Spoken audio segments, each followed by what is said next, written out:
Welcome back to Sportsbeat. Today is October 27th, and I'm your host, Rob Drumm. And as always, I'm joined by the man who is most likely to tell you to get off his lawn, our producer, Dave Warner. What's up? I love how you say that. Yeah, it's true, though. Get off his lawn. I wouldn't say that, though. I don't blame you. Damn kids, get off the lawn. Yeah. All right. I could never understood why my grandparents had two cinder blocks in the front because they're right over by the school in Mohawk, and they have two cinder blocks in the front that are painted and whatnot. And I'm like, why is that? And they say, so the cars don't park on the lawn when they're dropping the kids off at school. I'm like, where'd you get that idea? They go, your grandfather? I was like, oh, that's great. Oh, right. So they put Yeah, that would annoy me if they were just sitting out there. Yeah, and they're high, and I move them in the wintertime, obviously, but in the summertime, they're still there, and somebody did it the other day. They hit it because there's a chunk missing. Oh, well. Well, Not my problem. all right. All right, so we're going to jump into the press box, and most sports are in postseason at this point. So locally, we saw City of Little Falls. Wow, you can tell I'm in political mode still. Yes, City you of Little are. Falls here with the elections. Yes. Little Falls, Holland Patton, and Canastota earned a number one spot for sectionals in field hockey. Canastota beat Clinton 4-0. Holland Patton beat Whitesboro 6-1, and Little Falls beat Sequoia Valley 4-1. The updated brackets on the section only showed the first round, so I don't know where they are. It looked like it was early last week, so they probably have played by now. But I tried to last night do some looking around. Section website's awful lately. Well, and the weather that's true. caused a lot of problems. So they like the girls' field hockey here in Little Falls Got postponed. is Thursday night. Right. So Little Falls did advance then, at least here for us, because that's the only one we really were. But they're still in it. Yeah. They're playing Thursday night. Right. So gotta love it. And the internet's a great place, right? Yep. Yeah. So in girls soccer, we saw CVA get the top spot in Class B and Poland get the number 2 spot in Class D over on the girls bracket. CVA beat Louville the last Thursday to advance. However, the Lady Thunder fell to Skinny Atlas last night with a score of 3-2. And Poland beat Belleville Henderson 10-0. What's up? Nothing. I saw you doing hand motions. Yeah, but it was to my hand puppet. Oh. It was not. We have a guest in the studio, and she's observing, and I was instructing. Oh. Yeah. Nice job. It's all right. We'll blame Dave because it's always Dave's fault, so it's okay. It's always my fault. That's okay. Oh, God. We're off the rails. It's a great show. We need something to stretch the show out. Oh, true. Ooh. Wait. There it is. There it is, yeah. On the boys soccer side, we have CVA boys. They get into postseason play. They were in action on Friday. They beat Mexico 1-0, and Frankfurt and Sequoia Valley both made it as well, and they went head-to-head last Friday, and Sequoia Valley walked away with the win there 1-0. If I missed any teams or anything around, congratulations to all the teams that made it. It's still great to see that everybody's, postseason's there. Basketball's on its way, so here we go. It's that best time of the year. Yeah, I actually like this time because basketball inside, get out of that weather. Yeah. Other than my usual complaint about the lighting in some of the courts, but we won't go there again. So let's get back to lighting at the end because I don't know if I've updated you on this one. So I've got a lighting story. Yeah, lighting up. Oh, cool. Oh yeah. All right. Yeah. So this past weekend we had some high school football in action, and this is the final game of the regular season as postseason starts this week. CVA beat Oneida 14-6. Whitesboro beat Carthage 34-20. Holland Patton beat Canastota 24-6. Mount Markham handled Sherburne Earlville 44-0. And Herkimer got their first win of the season. I believe the score was 14-6. I was not there. I was at another wedding, of course. So that was. You got to stop marrying so many people. You know that? No, it's just only supposed to be one. I mean, yeah. We had three weddings in the last 30 days. Yeah, that sounds. Are you pimping out for those or what? I mean, I should. I could make a couple extra bucks on the side. I could rent myself out as a date. Yeah, you could. Yeah, right. Lie about how we met. Yeah, exactly. All right.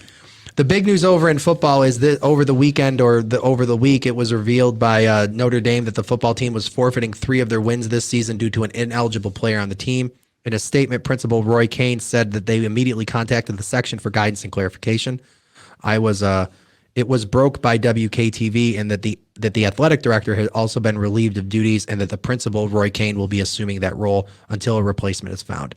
The good news for the Jugglers is that there's only 8 teams in the class, so they make playoffs by the fact that they're the 8th team overall now ranked, and they head to Adirondack on Friday for their first game of the postseason. So Is that kind of a record that somebody is actually getting into the postseason with an 0-8?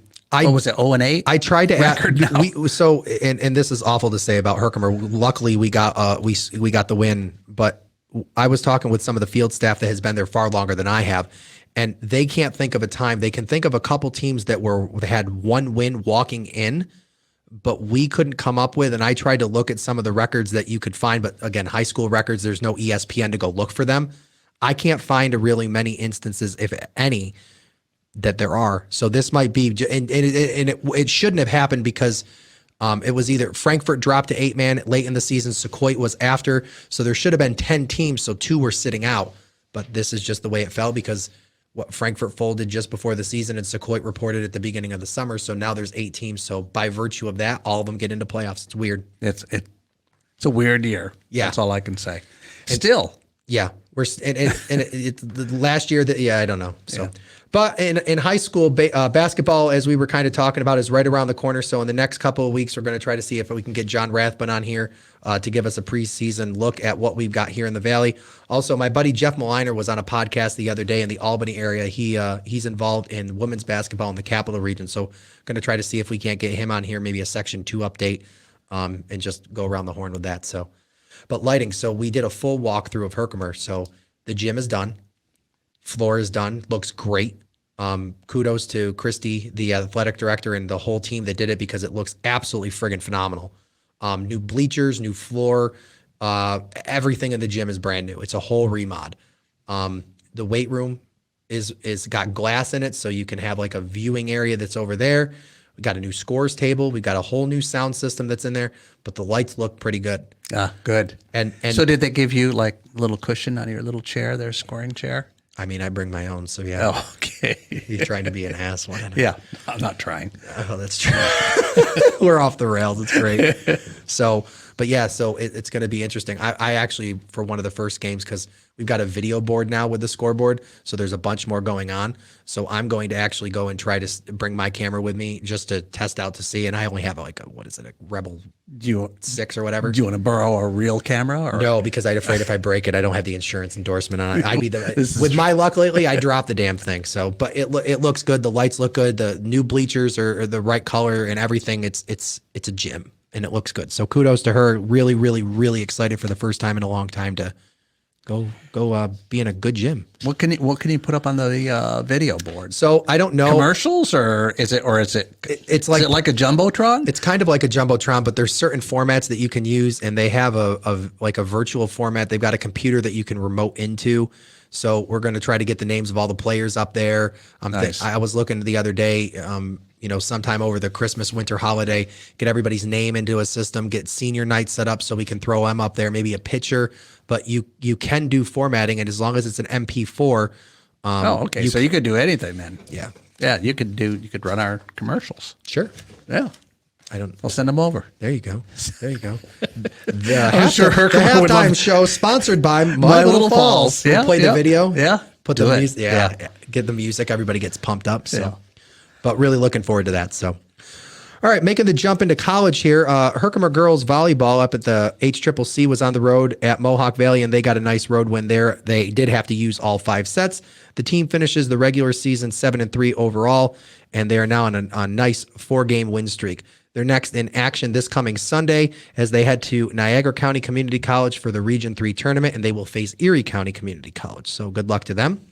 The girls hosted MV last week, and the Hawks edged out the Generals at the last minute of the game, which sucks because as a Herkimer alumni, we hate Mohawk Valley, but it was clearly a good game by reading it up.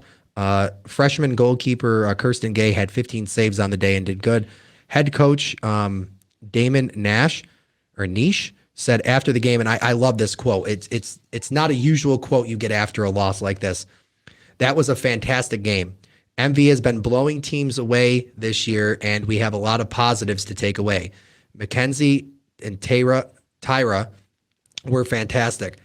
They frustrated the center midfielders all day. We battled all afternoon, and I'll take this performance knowing that we live to fight another day. I'm really looking forward to regionals now. I want another crack at North Country, Finger Lakes, Genesee, and MV. Wow. I was I was reading that up, and I'm like, that's not pretty usually, good. usually no, you that's get a good one. this is what we need to do. But, and so to the coach's request, the Generals will start their playoff run currently today as they travel to North Country to take on North Country. So good luck to the girls team.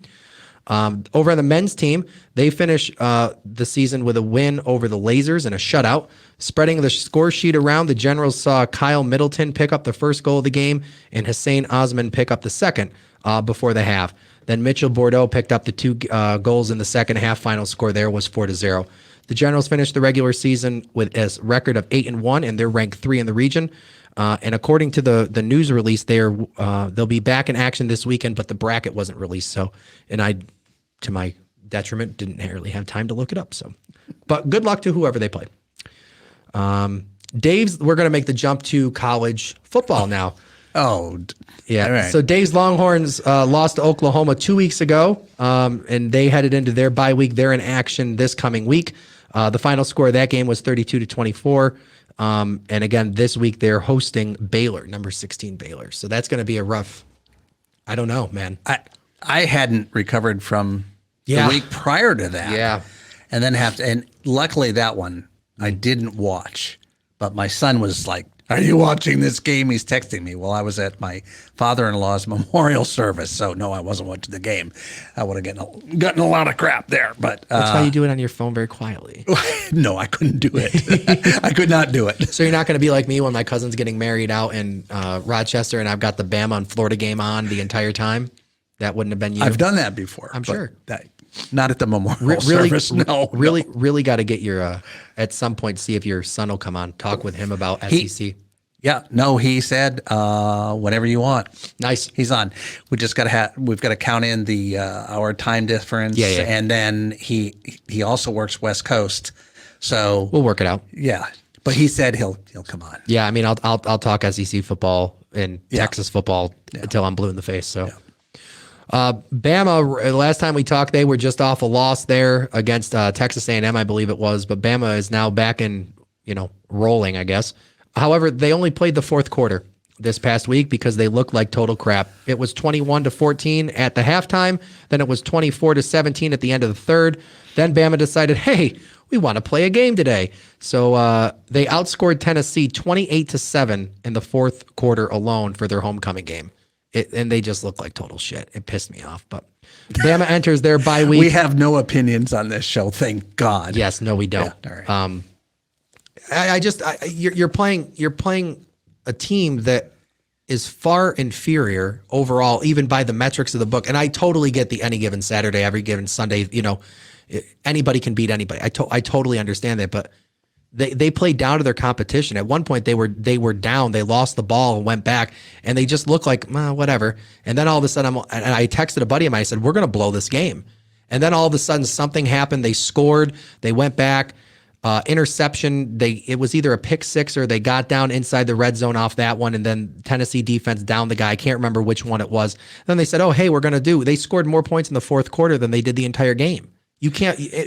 And my thing is looking at, and I say that looking ahead is the only way they're getting into postseason and to the playoff bracket is they really at this point with the one loss they have to beat Georgia. And you do that against Georgia, they're going to bury you. Mm-hmm. They're going to bury you in a heartbeat in the SEC championship game. And that's just, you can't do that. And Saban was so pissed. So pissed. I always go back to that emotional swing issue that you see in college football. Mm-hmm. I mean, you got to realize that. So there's a lot of seniors there. Yep. And literally the next year they could be playing in the NFL. Yeah. And so how does it work like that at college level? How does that kind of a swing happen? And it's an emotion. Sure. The momentum. It doesn't happen in the NFL typically. No. It's just amazing to me to watch. And that's what's so scary about watching the Longhorns. Yeah, because like the one game, what would have been 3 weeks ago now, they were out and ahead and everything. And then all of a sudden Oklahoma was like, hey, we're losing. This is the most exciting game I've ever seen. What? We lost? Yeah. And defense fell asleep at the switch. Yeah, that was, I mean, you and I were texting. That was still a rough game. That's going to be one that haunts them for a while. Yes. But you were harassing me during the game. I don't know what you're talking about. I am a ray of sunshine on a cloudy day. Yeah. Bama enters their bye week, obviously off the win, and they're next in action, hosting LSU on November 6th. So, and speaking of LSU, it was reported that Coach Ed Orgeron will leave the program at the year. There's a lot of conspiracy theories as to why. He had a girlfriend on the field, something with in boosters, and it looks like something that's in like a TMZ movie or something. But cool. I can see him with the girlfriend on the field with the lights on, nobody in the stadium. But other than that, no. With his voice, yeah, we're gonna do it. He reminds me of the Water Boy. His voice reminds me of the Water Boy. Yeah. But it was reported, and it was reported that it was mutual too. So, taking a look at the rankings, it's now number 1 Georgia, number 2 Cincinnati, Bama moves up to number 3, Oklahoma's still at number 4, and Ohio State is at 5. Rounding out the top 10, we have Michigan, Oregon, Michigan State, Iowa, and Mississippi.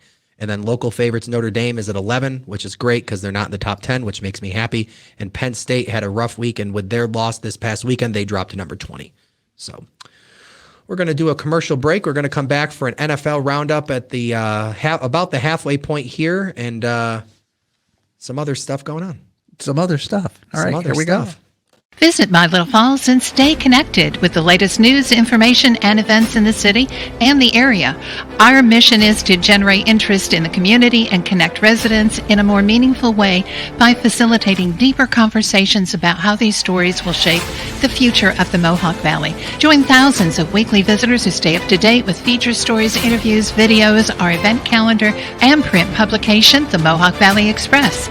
It's about timely local news for the community, keeping citizens informed about important issues, telling about the people who live and work here, and giving locally owned businesses the opportunity to reach a very targeted audience of locals and tourists alike. It's a whole new form of media-rich content developed specifically for today's mobile lifestyle and listeners. You can download our iOS app in the iTunes store, listen to our country music streaming radio station, or sign up for a weekly newsletter. Stop by today at mylittlefalls.com. You'll be glad you did.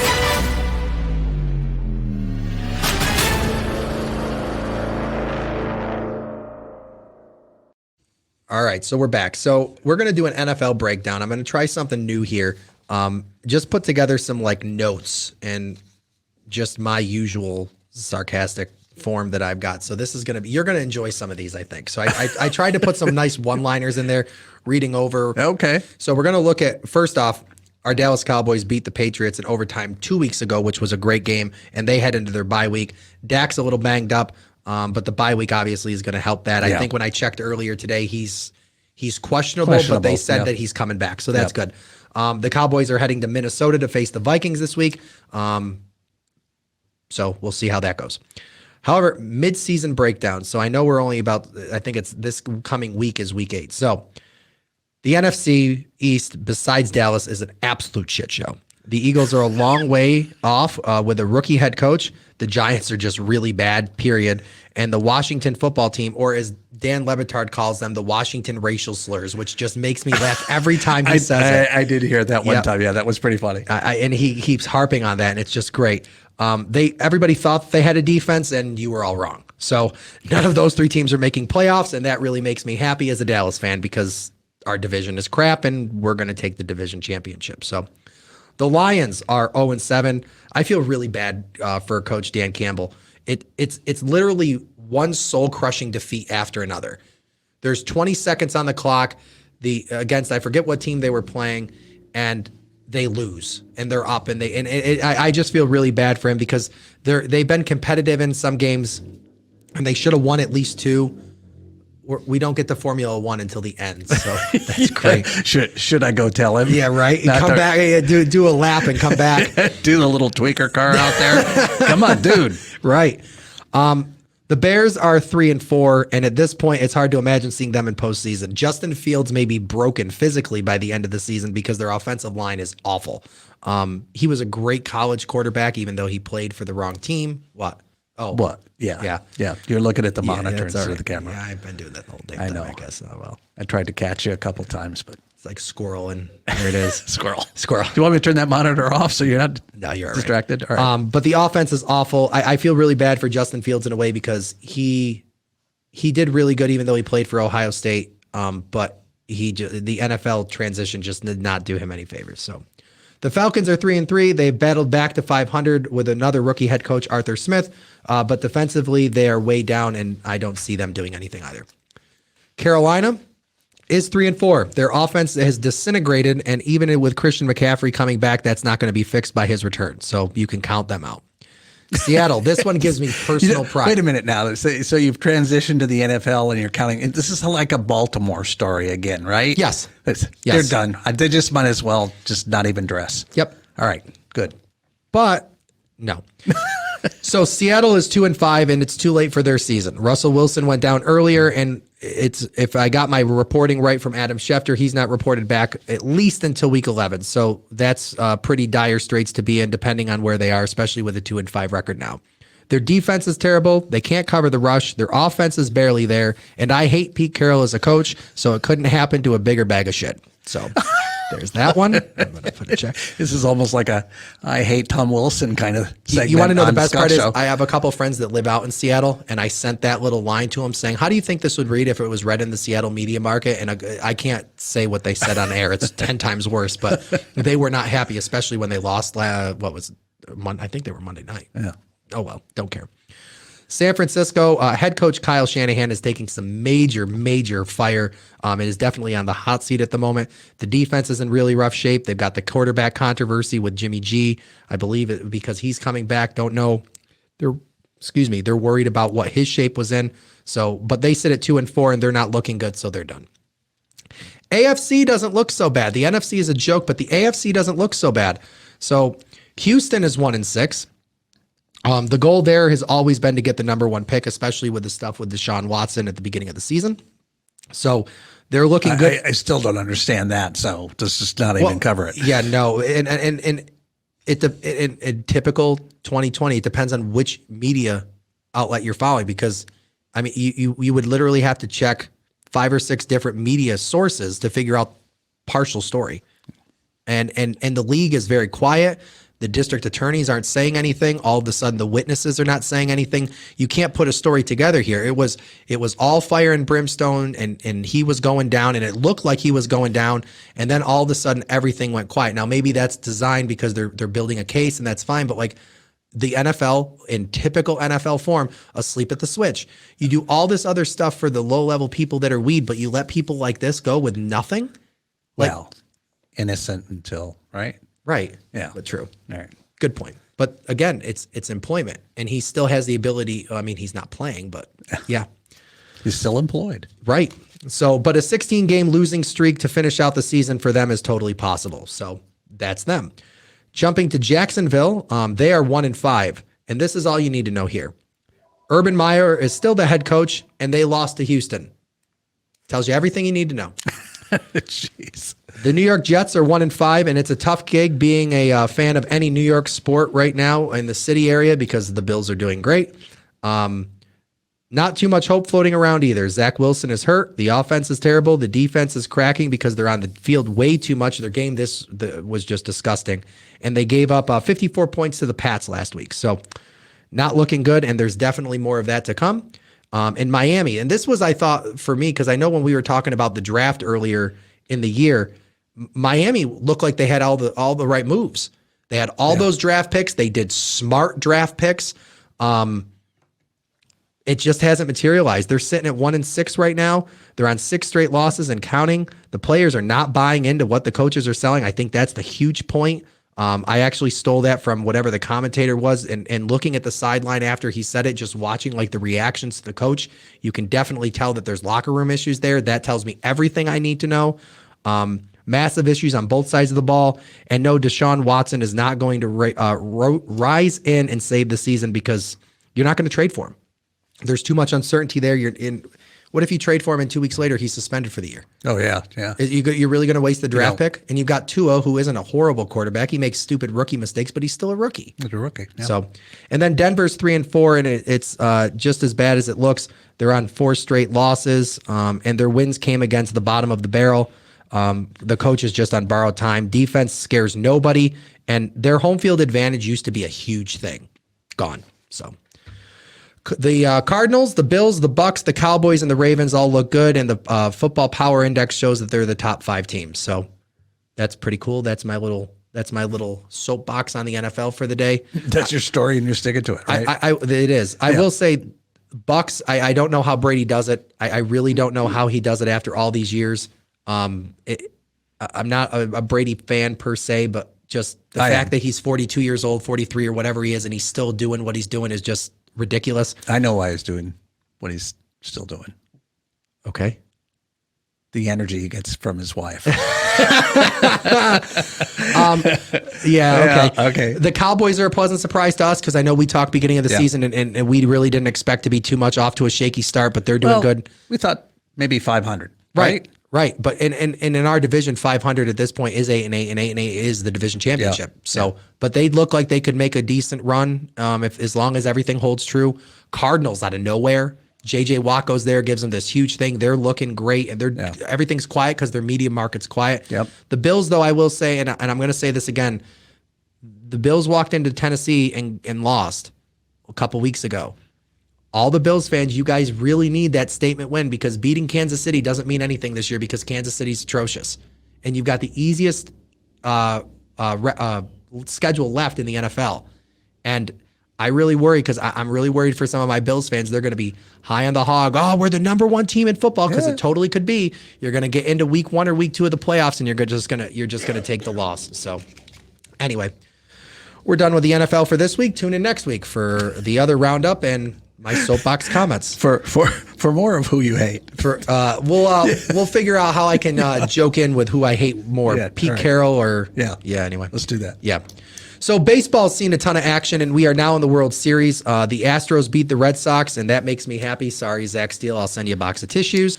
And the Braves beat the Dodgers. The real story here, personally, is the Red Sox. I would have bet a couple weeks ago that they were the red hot team. They were destroying. They were moving through. I mean, they made the Yankees look small, and the Yankees had a really good lineup for the wild card game. They got through the wild card pretty quickly, but they cooled right off. So now that we're in the World Series, it's the Braves and the Astros, and the Braves played the Astros last night, and they won. So Braves are up 1-0. Game 2, I believe, is on tonight. I will have to say, this has to be like Rob Manfred's worst nightmare because you've got the Astros who are one of the, if not the most hated team right now in baseball just because of all the cheating scandals and stuff like that. That's you still cheat there. one time and what? Come on. Yeah. We've forgotten about Brady, right? Yeah. I mean, that's totally true. There should be an asterisk there, but we'll talk. No. And the Braves with the whole name issue and everything that happened, it's literally have to be him hating his life right now. And they were poking fun at him last night because they were trying to ask him what he thinks of the World Series. He's giving just boilerplate answers. It was hilarious. So, but again, Game 2 is tonight. So by the time you're listening to this, I think they'll have a small break. So go check it out and see where they are. And we'll talk about the World Series could be over by the next time we have a podcast. This is true. That's the weirdest thing in the world. It's that not going to be a baseball's sweep. over. No, it's not going to be a sweep. No.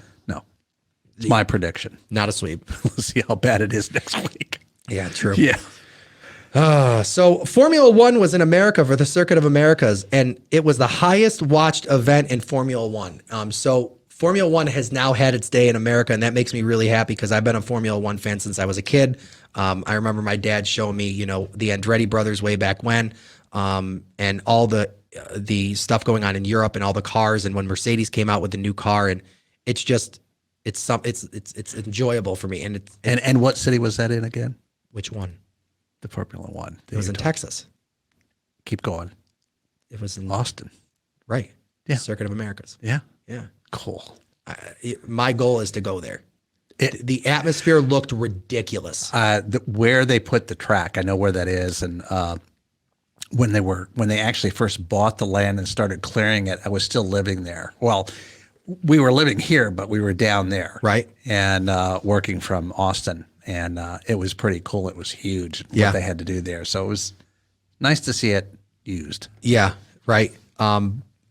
The atmosphere just looked ridiculous though, and I really want to go there because it's here it's still a ways away, but it's here in America. It's our signature event, and now Formula One is talking about maybe doing some more events here in America. Yeah, and that's huge. And Jason, he was talking to me about it, and he said something about 850,000. I thought, did you say 850,000 people were in Austin for that? I don't know, but he could get on and talk about it. Oh, So, yeah. Great. Yeah. Max Verstappen took victory there in the race. Lewis Hamilton came in close second, and Sergio Perez rounded out the podium at third. It was an absolute great race. So much excitement. I love to see it. And the points for the drivers now stand as this. Max Verstappen has 287.5 points. Lewis Hamilton has 275.5 points. And Valtteri Bottas has 185. So it's still clearly a race between the two of them. And Max with the win levels out a little bit. So not too many races left. We're going to see what happens. Yep. Going to be interesting. Yeah, that should be. Yep. I don't know why that's still there. NASCAR was in Did Kansas. you edit your notes on the fly? Absolutely. Don't want to talk about this. Like a champion. Yep. Yeah, gone. Goodbye. And Formula One, they're on a break for this week, and then on November 7th, they're back in Mexico for the Mexico Grand Prix. So it's nice that they're doing a North American leg of the tour, I guess. Yeah. NASCAR was in Kansas over the weekend, and Kyle Larson in the number 5 Chevy picked up another postseason win at the Hollywood Casino 400. There's only 2 more races left, and it's getting close all over the place. They will be in Martinsville for the Xfinity 500 this weekend. Then they close out the season in Phoenix in 2 weeks from now. It's going to be crazy. I'm pretty sure I saw that Kyle Stevens is going to be there. Yeah. So I'm interested to see what nice little photos he gets and stuff like that. So That'd be cool. he's right trackside. We need to get him on again. Yeah. You keep saying that, but it never happens. Yeah, I know. I know. He's also been busy too, I think, with some of the fire stuff that he's got and coordinating to take time off to go to the events too. So Okay, all right. because pick up overtime and work hard, play hard. So Yeah. can't blame him. But definitely try to get him on. If not for that, maybe after the championship is over, you can give us a season recap, bring some pictures with us because he gets some great shots. I know. Yeah. So anybody who's listening who would like to come on for an episode or has an idea to talk about, please reach out to us at sportsbeat@mylittlefalls.com. Again, still trying to do that outreach and all that kind of stuff. Bob Youngblood, appreciate all the stuff that he listens every week from Herkimer. So great. Coaches, staff, and players, please include us in your sports reporting. Again, at sportsbeat@mylittlefalls.com. For updates and highlights throughout the week, find us on Facebook at Sportsbeat with Rob Drumm.